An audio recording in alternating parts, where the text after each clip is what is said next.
আমার খুব কষ্ট হয়, পৃথিবীতে জিনিস কোনো দিন দেখিনি। গুজরাটে মেয়েটির নাম জুবাইদা। কি নাম বললাম?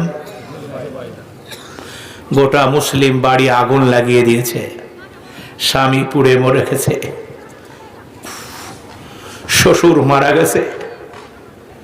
আপনারা তো নিশ্চয়ই দাঙ্গার ইতিহাস শুনেছেন, জানেন মানুষ এরকম করে মানুষের প্রতি অত্যাচার করে না। রোডের ওপরে পুলিশ বাহিনী দাঁড়িয়ে আছে, সব পুড়ে গেল, বাড়ি সব শেষ হয়ে গেল। একটাই অপরাধ, তারা মুসলমান। সে অপরাধের কারণে শেষ হয়ে গেছে। বাড়ির বৌমা, পেটে সন্তান এসেছে, 9 মাস পার হয়ে গেছে, প্রসব যন্ত্রণা উঠেছে, সব স্বামী সামনে মারা পড়েছে, শ্বশুর চলে গেল, কেউ নেই, রক্তের হুলি চলছে বাড়ির মধ্যে। দিলীপ বাবু, আপনি না আমার ভাই? নরেন্দ্র মোদীজি, আমরাও তো এদেশে 1000 বছর রাজত্ব করেছি, আপনি দেশের প্রধানমন্ত্রী, বারবার থাকেন, কোনো আপত্তি নাই, আমরা আপনার দুশমন নই। সম্মানিত সুধী মণ্ডলী, মহিলা বাড়ি থেকে বের হয়ে দৌড়াতে শুরু করলো। কোনো মতে এখান থেকে উঠে রোডে উঠেছে, জনা 40 ছেলে দাঁড়িয়ে আছে, তারা দেখেই চিনতে পেরেছে এটা মুসলমান মেয়ে। রোডের ওপরে ধরে ফেলেছে, কেন আমাদের গালি দাও, কেন আমাদের বিরুদ্ধে বলো, আমরা বুঝতে পারলাম না। মহিলা জোড়হাত করে দাঁড়িয়ে বলেছে, তোমরা হিন্দু হলে হবে কি, তোমরা RSS হলে হবে কি, বজরং দলে হলে হবে কি, আমি তো তোমাদের বোন, এদেশে আমার বাড়ি। লিখেছে, বুঝতে পেরেছেন? তো ওই রকমই মহাত্মা গান্ধী, যারা লেখক, যারা জীবনে যা করে তা লিখে যায়, তো তিনি লিখলেন। তো মহাত্মা গান্ধী তিনি তার একটা জীবনী লিখেছেন, জীবনটার নাম মাই লাইফ, আমার জীবন। তার জীবন সম্পর্কে বলছেন, আমি ছোটবেলায় স্কুলে যেতাম, হাই স্কুলে। তো হাই স্কুলে যেতাম, তখন আমি ক্লাস 9-এ পড়তাম। কোন ক্লাসে বললাম, জোরে বলেন ভাই? ক্লাস 9-এ পড়তাম। তো 9-এ পড়তাম, তখন মনীষীদের জীবনী পড়ানো হতো। তো মনীষীদের মধ্যে হযরত মুহাম্মদের জীবনীটাও। তো আমাদেরকে সরকার স্যার শিখাতো, পড়াতো যে মোহাম্মদ লোকটা খুব বদমাশ লোক, এই লোকটি একটা জঙ্গলি ডাকাত লোক, মানা যাবে? জোরে বলে মানা যাবে? জোরে বলে মানা যাবে? আমার নবী কি ডাকাত? আমার নবী কি খুনি? এই করে সারা পৃথিবীতে নবী সম্পর্কে অপপ্রচার করা হচ্ছে, যেন হযরত মুহাম্মদকে কেউ পছন্দ না করে। তিনি বললেন, ক্লাস 9-এ পড়তাম, স্কুলে যেতাম, স্কুলে গিয়ে মহানবীর জীবনীটা যখন শোনাতো, তখন আমার মনে মনে ঘৃণা হতো মুহাম্মদের ওপরে। এই লেখাটা, এই ইতিহাস যদি আজও স্কুল কলেজে পড়ানো হয়, তো মহানবীকে কেউ ভালোবাসবে? জোরে বলে, কেউ ভালোবাসবে? বলে ওটা এত বদমাস। মহানবী সম্পর্কে খারাপ ধারণা তারা প্রচার করত। আমারও মন খারাপ হতে ইতিহাস ব্রিটিশরা লিখেছিল। আমি দক্ষিণ আফ্রিকা গেলাম, আলহামদুলিল্লাহ বলেন। দক্ষিণ আফ্রিকায় পড়াশোনা করলাম। পড়াশোনা করার পরে একটি অনুষ্ঠানে গেলাম। সে অনুষ্ঠানে আমাকে একটা গিফট দেওয়া হলো, একটা উপহার দেওয়া হলো, ইংরেজিতে একটা বই। সেই বইটার নাম লাইফ অফ হযরত মুহাম্মদ। আমি ভাবলাম, ছোটবেলায় এই লোকটা সম্পর্কে আমার ধারণা খারাপ ছিল, এই লোকটা বদমাশ লোক ছিল। সেই লোকের নামের বই আমাকে দেওয়া হয়েছে, তো বইটা একবার ভালো করে পড়ে দেখা উচিত। তিনি বইটা পড়ে চোখ দিয়ে পানি ঝরিয়েছেন। মাই লাইফ এটা লিখে গেছেন RSS এর বন্ধুরা।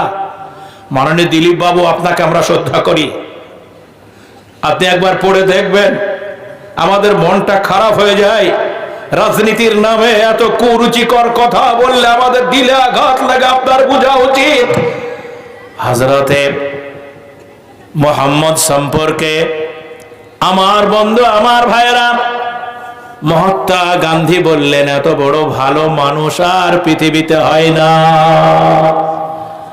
মদিনায় তিনি 10 বছর সরকার চালিয়েছেন। কত বছর? আরো জোরে বল, কথা বলে। 10 বছর সরকারের রাষ্ট্রপ্রধান ছিলেন। কেমন করে রাষ্ট্র চালিয়েছে একটা বিচার তোমাকে দেখাই। নবীজির একটা বিচার বলবো, জোরে বলবো।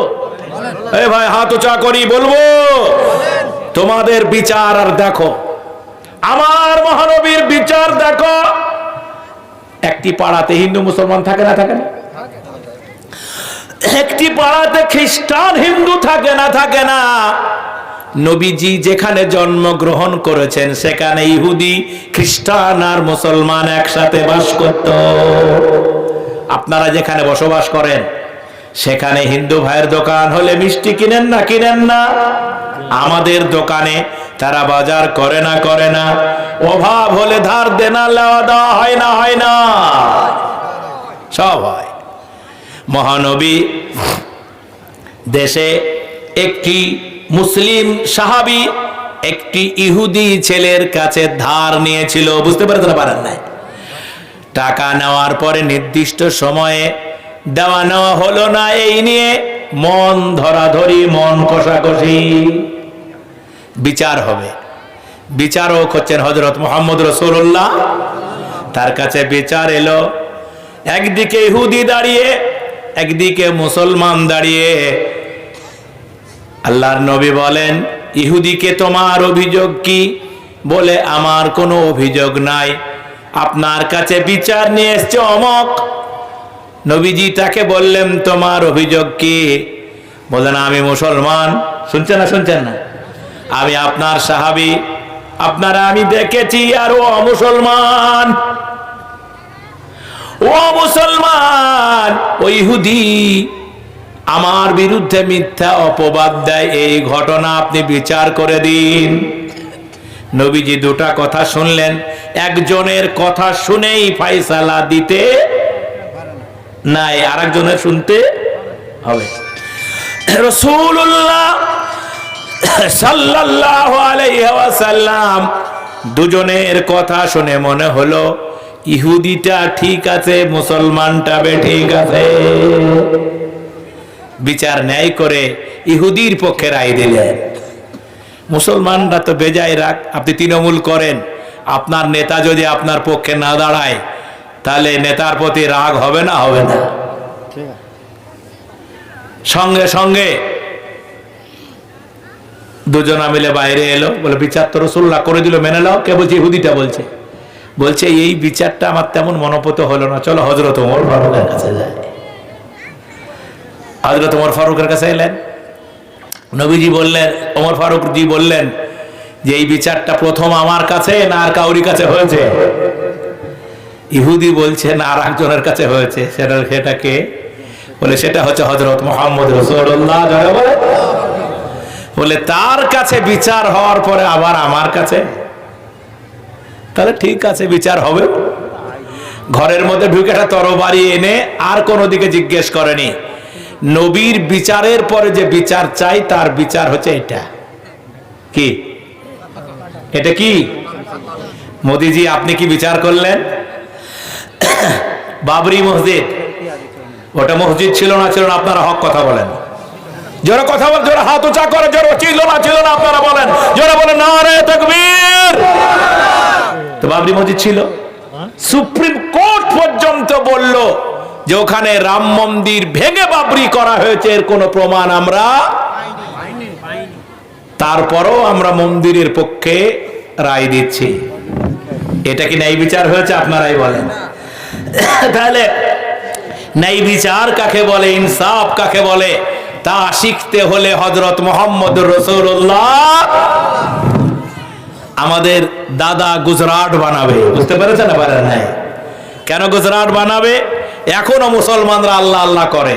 দেখি তোর আল্লাহ বাঁচায় কি, এরকম কথাও বলে। আল্লাহ বাঁচাবে তো, যারা বাঁচাবে তো। সেদিন টিভিতে দেখছি একজন কি বলেছে, একটা মুসলমান লোক তো রেগে গেছে ওর ওপর। রাগলে এরকম কথা কেউ বলে? বলছে দেখি তোর আল্লাহ বাঁচাই কি, দেখি শালাকে বাড়ি থেকে টেনে আনতে হবে, এরকম আওয়াজ।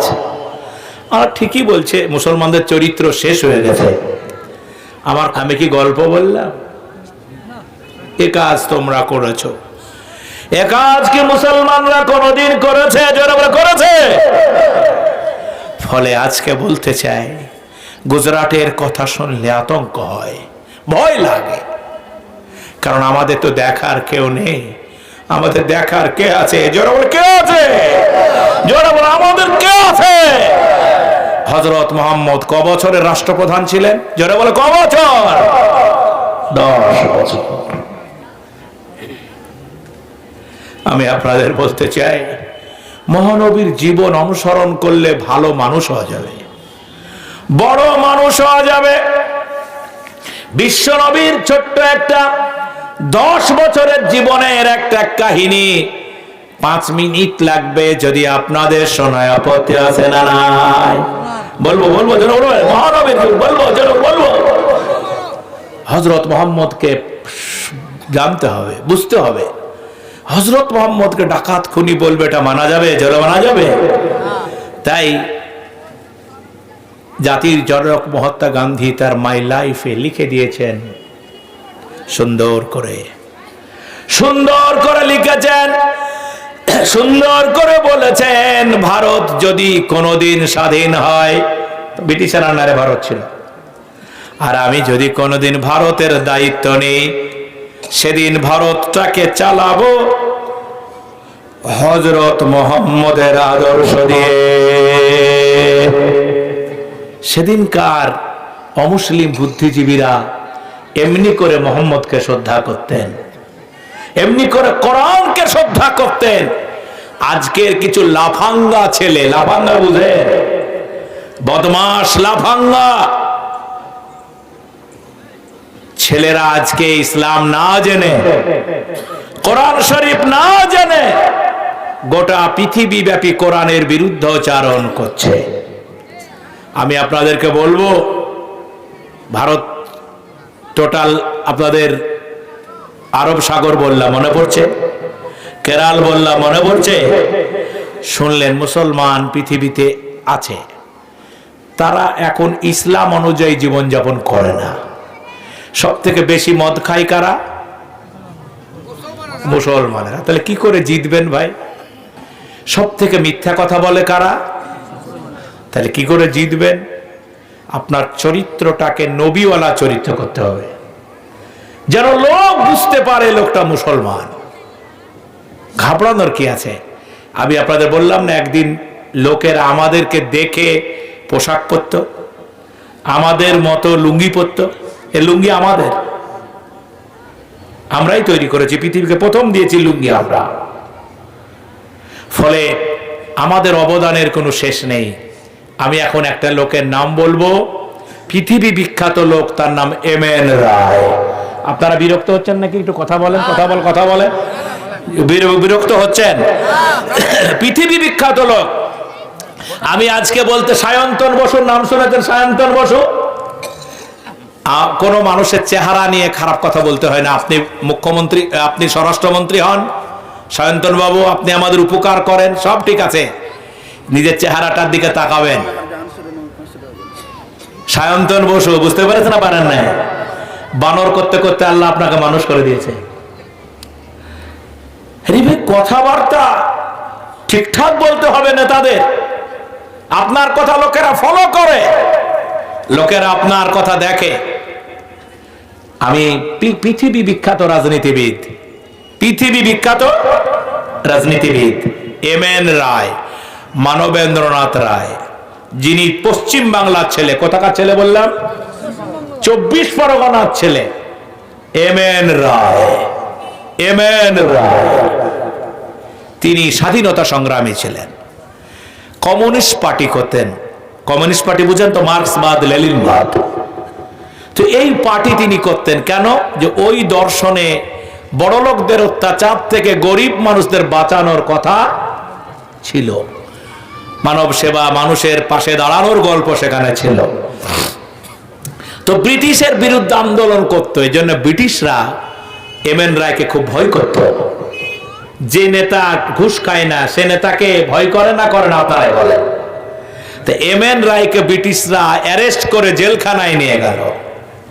শোনেন, কাজে লাগবে আপনাদের। এখানে যে যে দল করেন, পার্টি করেন, তারা পড়াশোনা করে দেখবেন যে আমি ঠিক বলে গেলাম না ভুল বলে গেলাম। এম এন রায় তিনি জেলখানায় গেলেন। জেলখানায় গিয়ে অবসর সময়ে তিনি চিন্তা করলেন, পৃথিবীর অনেক বই পড়া হয়েছে, আমার কত মানুষের জীবনী পড়েছি, কিন্তু হযরত মুহাম্মদের জীবনীটা আমার পড়া। কারণ হযরত মুহাম্মদের ফলোয়ার অনুসারী পৃথিবীতে এখন 180 কোটির উপর। আলহামদুলিল্লাহ বলেন, আলহামদুলিল্লাহ। আরো জোরে আল্লাহু আকবার। আমরা কার উম্মত? গর্ব করে বলি আমরা কার উম্মত? হযরত মুহাম্মদ রাসূলুল্লাহর উম্মত। কিয়ামতের মাঠে তিনি আমাদের শাফাআত করবেন, ঠিক না ঠিক? সেই মুহাম্মদ সাল্লামটা লোকটা কেমন পড়ে দেখি। আমি সায়ন্তন বাবুকে বলবো, দিলীপ বাবুকে বলবো, আরো যারা এখানে আছেন যারা ইসলাম সম্পর্কে জানতে চান তারা বইগুলি পড়বেন। তো এম এন রায় তিনি বললেন আমি নবী মুহাম্মদের জীবনী পড়ব। তিনি পড়লেন, পড়ার পরে মন্তব্য করেছেন একটা বইয়ে। বইটার নাম ইসলামের ঐতিহাসিক অবদান। কি নাম বললাম? মুখস্থ করেন, ইসলামের। বইটা এখনো বাজারে পাওয়া যায়, একবার কিনে পড়লে মনটা তাজা হয়ে যাবে, সাহসে হিম্মতে মন ভরে যাবে আপনার। गर्व से कहो हम मुसलमान, जोरे बोलो नारे तकबीर। गर्व से कहो हम भारतीय मुसलमान, जोरे बोलो नारे तकबीर। गर्व करे बोलो আমি নবীর উম্মত, जोरे बोलो नारे तकबीर। আমার নবীকে অপমান করে গালি দিয়ে আমাকে ইসলাম থেকে এক চিলতে পরিমাণ সরানো যাবে না। সম্মানিত সুধী মণ্ডলী, আমার ভাইরা,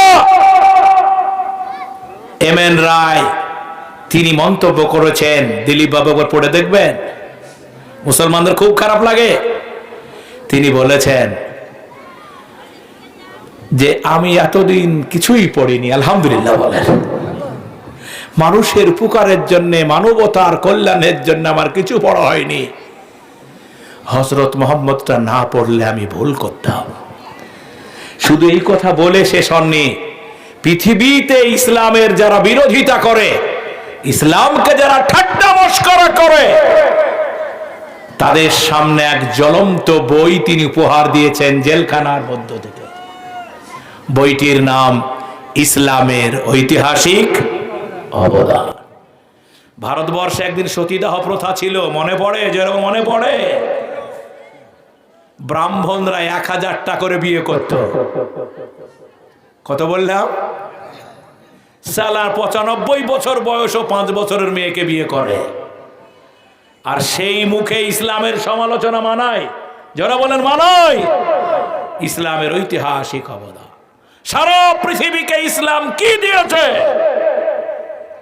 সেইটা পড়লে আপনার মনটা সাহসে ভরে উঠবে। আপনি সাহস করে কথা বলতে পারবেন। পৃথিবীতে ইসলাম যদি না আসতো, আজও পৃথিবীর অনেক মানুষের অনেক সমস্যার সমাধান হতো না। আমি আপনাদেরকে বলবো, হযরত মুহাম্মদ রাসূলুল্লাহ একটি কথা আপনাদের শোনাতে চাই, যেটা আপনাদের জীবনে কাজে লাগবে।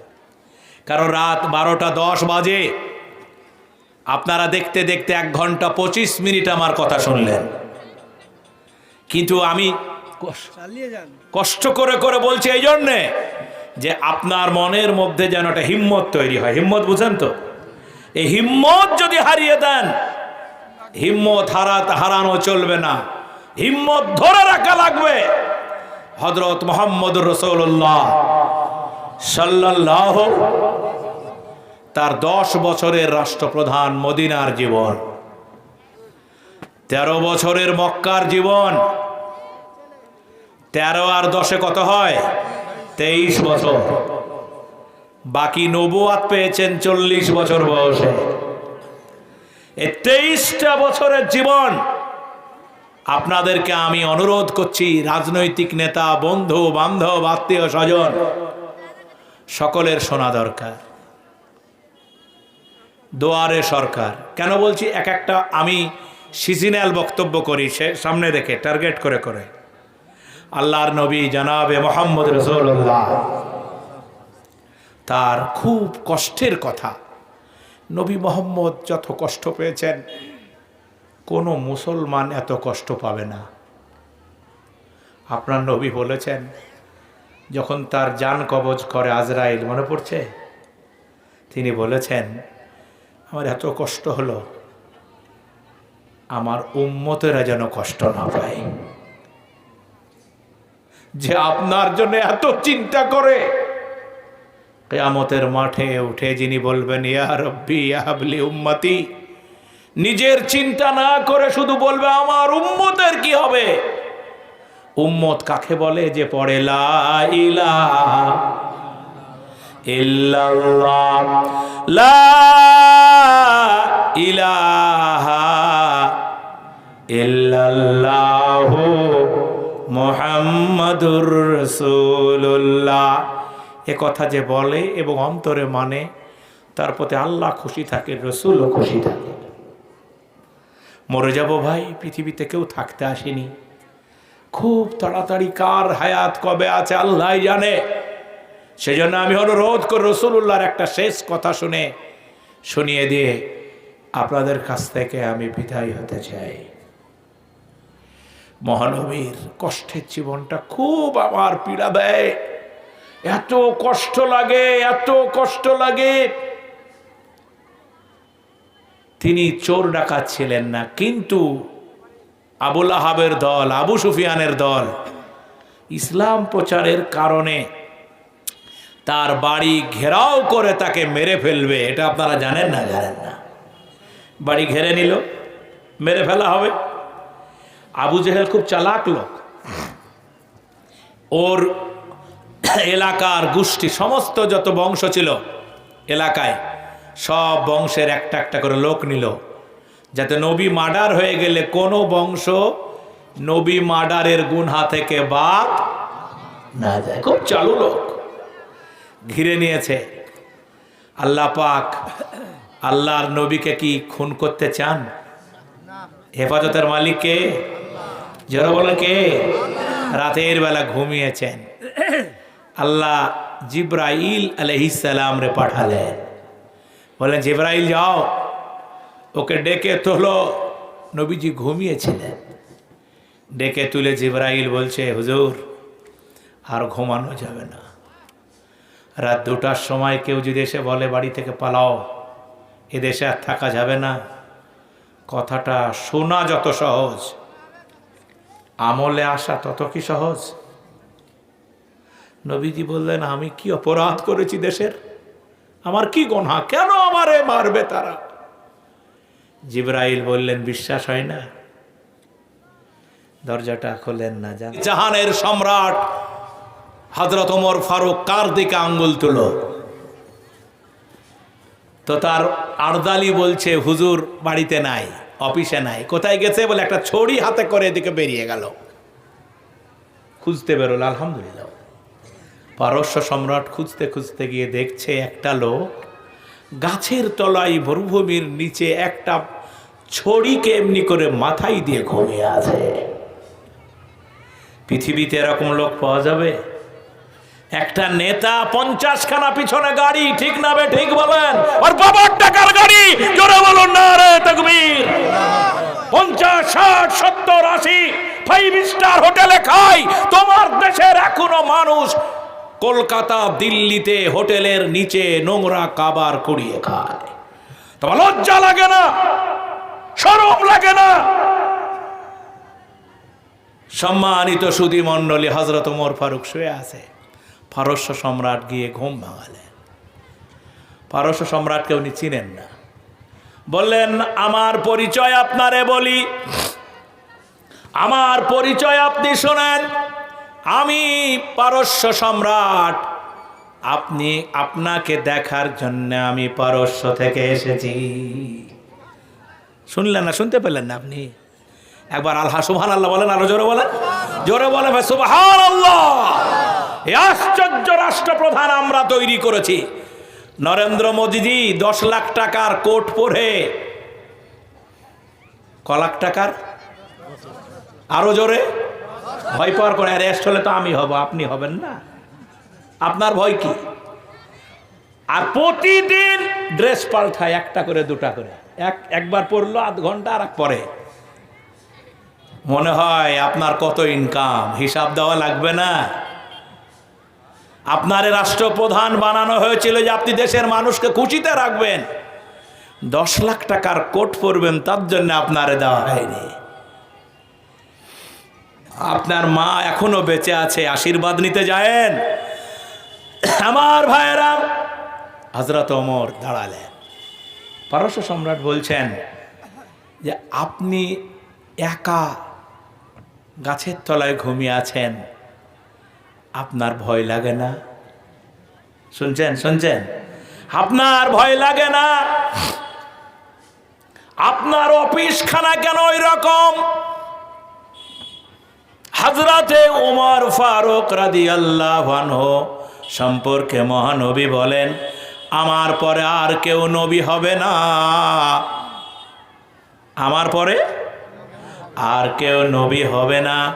কিন্তু আল্লাহ পাক যদি নবী বানাতেন, তাহলে আমার পরে আল্লাহ পাক হযরত ওমরকে নবী বানাতেন। নবীওয়ালা যত চরিত্র দরকার, সব চরিত্রগুলি তার মধ্যে ছিল। তিনি উঠে বসে বললেন, আপনি পারস্য থেকে এসেছেন, আমার কেন ভয় লাগবে? আমার ভয় লাগার কোনো কারণ নাই, কারণ আমি হচ্ছি এই দেশের রাখাল। রাখাল বুঝেন? আমি হচ্ছি দেশের চাকর। এরা ঘুমাবে, আমার পাহারা দেওয়া কাজ। আমাকে এই দায়িত্ব জনগণ দিয়েছে, পাহারাদারের কাজ আমি করি, তাহলে আমার কেন ভয় লাগবে? এদেশের জনগণ কে হেফাজত করার দায়িত্ব আমার। এই ছড়িটা আমার যথেষ্ট। পারস্য সম্রাট বললেন, বুঝে গেছি কেন আপনাকে সবাই ভয় করে। তুমি চুরি করবা তো লুকিয়ে থাকতে হবে না? সালা প্রধান হয় নিবে একটা সিকিউরিটি, আপনাদের দিকে লাই না বোধহয়? একটা এমএলএ তার 3টে পুলিশ লাগে, আর ভোটের সময় বাড়িতে এসে বললে যে আমার জন্য দোয়া করে। মানে কত ভদ্রলোক আল্লাহ জানে। ভোটও শেষ, ও শেষ, আর দেখা পাওয়া যাবে না। সকাল 10টা, 11টা, 12টাও ঘুম ভাঙে না। আমি কেন এ কথা বললাম জানেন? ইসলামী নিয়ম নীতি অনুযায়ী